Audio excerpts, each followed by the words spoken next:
Hello student, video के इस part में हम लोग मेटल नॉन मेटल्स की केमिकल प्रॉपर्टीज को एक्सप्लोर करेंगे। तो आइए समझते हैं कि जब हम मेटल को एयर में बर्न करते हैं तो क्या होता है। So when we burn the metal in the air, in that case metal and oxygen combine together to form metal oxide.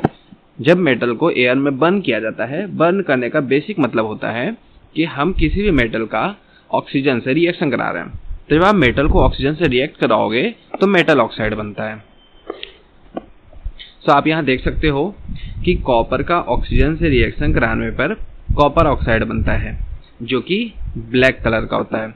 तो जैसे ही आप कॉपर को बर्न करोगे एयर में तो कॉपर के ऊपर कॉपर ऑक्साइड की एक ब्लैक लेयर आ जाएगी और ये ब्लैक लेयर कॉपर को प्रोटेक्ट करेगी फर्दर ऑक्सीडाइजेशन से। इसका मतलब ये हुआ कि जैसे ही आप कॉपर को हीट करोगे, कॉपर का जो बाहर का सरफेस है वो कॉपर ऑक्साइड के लेयर से ढक जाएगा, कवर हो जाएगा, और उसके अंदर का जो सरफेस है अब वो ऑक्साइड का फॉर्मेशन नहीं करेगा, जिससे अंदर का सरफेस बच जाएगा। साथ ही साथ हम एल्युमिनियम में भी देख सकते हैं। एल्युमिनियम को जैसे ही आप रिएक्ट कराओगे ऑक्सीजन से, एल्युमिनियम ऑक्साइड का फॉर्मेशन होता है।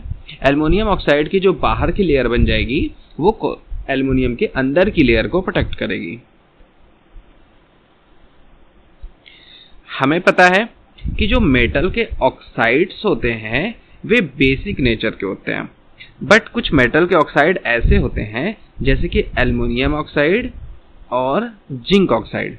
ये दो ऑक्साइड्स ऐसे होते हैं जो बेसिक और एसिडिक दोनों नेचर को शो करते हैं। इसका मतलब ये हुआ कि ये दोनों ऑक्साइड जब आप इनका रिएक्शन एसिड से कराओगे या बेस से कराओगे, ये न्यूट्रलाइजेशन रिएक्शन करेंगे। सो जब आप एल्युमिनियम का रिएक्शन, एल्युमिनियम ऑक्साइड का रिएक्शन एसिड यानी कि HCl से कराते हो तो ये आपको सॉल्ट और वाटर देता है, यानी कि न्यूट्रलाइजेशन रिएक्शन करता है। वहीं जब आप एल्युमिनियम का ऑक्साइड का रिएक्शन बेस से कराते हो तो ये आपको सोडियम एल्यूमिनेट यानी कि सोडियम का सॉल्ट और वाटर देता है। यहाँ पर भी इसने क्या किया, एक न्यूट्रलाइजेशन रिएक्शन किया। सेम रिएक्शन हमको देखने को मिलता है जिंक ऑक्साइड के साथ। जब आप जिंक ऑक्साइड का रिएक्शन कराते हो सल्फ्यूरिक एसिड से, H2SO4 से, इस कंडीशन में आपको ZnSO4 which is a salt, जो कि सॉल्ट है, प्लस वाटर यानी कि H2O देखने को मिलता है। इस तरीके से इसने न्यूट्रलाइजेशन रिएक्शन किया। आइए अब जिंक ऑक्साइड का रिएक्शन हम बेस से करा के देखते हैं। तो जिंक ऑक्साइड का रिएक्शन जब आप बेस यानी कि सोडियम हाइड्रोक्साइड से कराते हो, इस कंडीशन में भी आपको सोडियम जिंकेट यानी कि Na2ZnO2 सोडियम जिंकेट और वाटर देखने को मिलता है। तो इस तरीके से आपने देखा कि हमारा जो जिंक ऑक्साइड है वो एसिड से रिएक्शन करा के सॉल्ट और वाटर, और बेस से रिएक्शन करके भी सॉल्ट एंड वाटर दे रहा है। इस तरीके से ये दोनों एसिडिक और बेसिक दोनों बिहेवियर करता है। तो इस तरीके के ऑक्साइड्स को हम लोग एम्फोर्ट्रिक ऑक्साइड कहते हैं। सो हमारे पास दो ऐसे एग्जाम्पल हो गए। पहला हो गया एल्युमिनियम ऑक्साइड, दूसरा हो गया जिंक ऑक्साइड। ये ऐसे दो एम्फोर्ट्रिक ऑक्साइड्स हैं जो कि एसिडिक और बेसिक दोनों बिहेवियर को शो करते हैं। वहीं कुछ ऑक्साइड्स ऐसे होते हैं जिनको वाटर में डिसॉल्व किया जा सकता है, जैसे कि सोडियम ऑक्साइड और पोटेशियम ऑक्साइड। तो जब आप सोडियम का रिएक्शन वाटर से कराओगे तो वहां पे आपको सोडियम ऑक्साइड मिलेगा और हाइड्रोजन गैस मिलेगी, और ये सोडियम ऑक्साइड वापस से वाटर से रिएक्शन करके सोडियम हाइड्रोक्साइड देगा। तो इस तरीके से आप कर सकते हो कि अगर आप सोडियम का रिएक्शन वाटर से कराओगे तो एंड प्रोडक्ट आपको सोडियम हाइड्रोक्साइड और हाइड्रोजन गैस मिलेगी। And same goes for potassium. जब पोटेशियम का रिएक्शन आप वाटर से कराओगे तो आपको and product potassium hydroxide plus hydrogen gas मिलेगा। यह हाइड्रोजन गैस बहुत ज़्यादा एनर्जी रिलीज होने के कारण पॉप पॉप साउंड के साथ बर्न होता है।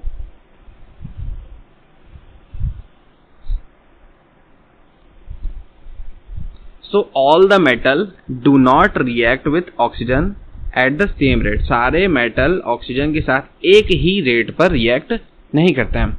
कुछ ऐसे मेटल होते हैं जो ऑक्सीजन के साथ बहुत विग्रेसली रिएक्ट करते हैं, जैसे कि पोटेशियम और सोडियम। विग्रेसली का मतलब है बहुत सारी एनर्जी रिलीज करते हैं। एंड अगर आप उनको ओपन में रखते हो तो वे फायर भी कैच कर सकते हैं। इसलिए ऐसे मेटल्स को हम लोग प्रोटेक्ट करने के लिए, फायर से बचाने के लिए इनको केरोसिन ऑयल के अंदर रखते हैं। ऑयल के अंदर ऑब्वियसली जो एयर के बबल्स हैं वो नहीं बनते हैं, इसीलिए हम इनको केरोसिन ऑयल के अंदर रखते हैं ताकि इनका कांटेक्ट एटमॉस्फेरिक ऑक्सीजन से कट जाए और ये रिएक्ट ना कर पाए। सो सम ऑफ द मेटल्स, कुछ ऐसे मेटल्स होते हैं जो बहुत ईजिली रिएक्ट कर लेते हैं ऑक्सीजन के साथ और ऑक्साइड बना लेते हैं, जैसे कि मैग्नीशियम, एल्युमिनियम, जिंक और लेड। ये सभी ऑक्सीजन के साथ रिएक्ट करके ऑक्साइड बना लेते हैं और इनके ऊपर एक थिन लेयर ऑक्साइड की बन जाती है।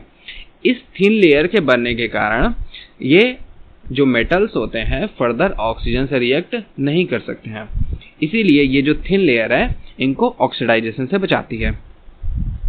So the protective oxide layer prevent the metal from further oxidisation. जो इनके ऊपर प्रोटेक्टिव ऑक्साइड की लेयर बन गई है अब इनको ऑक्सीडाइजेशन से बचाती है।